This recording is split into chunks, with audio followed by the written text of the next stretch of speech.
আজকে আমরা কথা বলবো হচ্ছে আমাদের সন্তানদের বয়ঃসন্ধি কালটা নিয়ে। খুব সম্ভবত একটা বাবা-মায়ের কথা যদি বলি, এই সময়টা বাবা-মায়েদের জন্য খুব চ্যালেঞ্জিং একটা টাইম এবং সন্তানদের জন্য খুব চ্যালেঞ্জিং একটা টাইম। এই সময় বাবা-মায়ের সচেতনতাটা কতটা জরুরি? আ আদৌ জরুরি কিনা? এই বিষয়গুলো নিয়ে একটু কথা বলব। যে বয়ঃসন্ধিকালে বাচ্চাদের কি পরিবর্তনগুলো দেখা যায়? বিশেষ করে এখনকার যেই আ সন্তানদের কথা আমরা বলছি, সেই সময় কি পরিবর্তন দেখা যায়? আর আমাদের করণীয় কি? প্রথমত যদি বয়ঃসন্ধি কালটা আমরা একটু বলতে চাই, ডিফাইন করতে চাই যে মানে আমরা কোন বয়সটাকে আমরা বলছি। মানে সন্ধিকাল মানে বুঝাই যাচ্ছে যে একটা ট্রানজিশনাল টাইম, অর্থাৎ হুম, প্রাপ্তবয়স্ক এবং শৈশবের মধ্যে যে সময়টা আমাদের থাকে।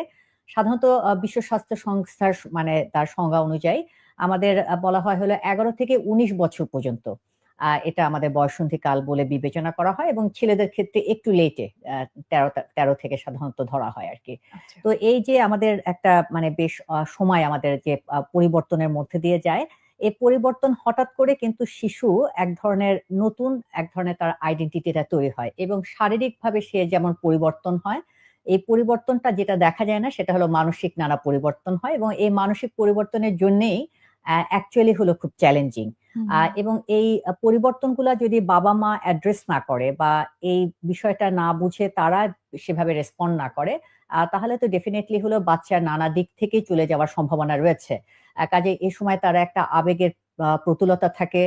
তাদের মধ্যে হলো অতখানি রাইট রং সেন্সটা তেমন ভাবে অতটা বুঝে উঠতে পারে না। নৈতিক জায়গাগুলো তখনও অতখানি সুসংগতভাবে তৈরি করে না, যেটা তাকে একটা গাইডলাইন দিতে পারে। হুম, হুম। এবং হলো তার যে বলবো যে তার যেহেতু আইডেন্টিটি তার তৈরি হয়, নিজস্ব আইডেন্টিটি তৈরি হয়, অর্থাৎ হলো এ সময় কিন্তু হলো বাবা-মার সাথে তার ফাইনাল সেপারেশনের টাইম, অর্থাৎ সন্তান মানে শরীর থেকে বের হয়ে যাওয়ার পরে মার শরীর থেকে যে সেপারেশনের প্রক্রিয়াটা শুরু হয়, সেটা বলা হয় হলো যে এই যে ট্রানজিশনাল টাইমটা থাকে, এই ট্রানজিশনাল টাইমটা হলো ফাইনাল একটা টাইমটা থাকে যখন হলো সন্তানকে আমরা সে প্রাপ্তবয়স্ক অবস্থাতে দেখতে চাই, যখন হলো সে প্রাপ্তবয়স্ক এভাবে প্রিপেয়ার করতে চাই আর যাতে সন্তান হলো শারীরিকভাবে সাথে সাথে তার মানসিকভাবে যে সামনের যে পৃথিবীটা আছে, প্রতিকূল পৃথিবীর নানা রকমের রিয়েলিটি, নানা রকমের বাস্তবতা, কঠিন ঘাত প্রতিঘাত মোকাবেলা করে সে সামনে এগিয়ে যায় এবং তার হাইস্ট ইউটিলাইজেশন ঘটে।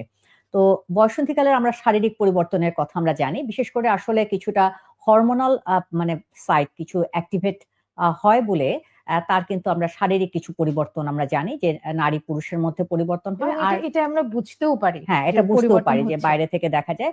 এই পরিবর্তনটা যদিও শারীরিক, কিন্তু অনেক ক্ষেত্রে কিন্তু আমাদের কিছু সামাজিক পরিবর্তন হয়। অর্থাৎ হঠাৎ করে তার সাথে কিন্তু ড্রেস আপ একটা চেঞ্জ হয়ে যায়, বিশেষ করে মেয়েদের ক্ষেত্রে। ছেলেদের ক্ষেত্রেও আমাদের কিন্তু কিছু হলো মানে পরিবর্তন, আচরণ। আচরণের পরিবর্তনের জায়গা হয়।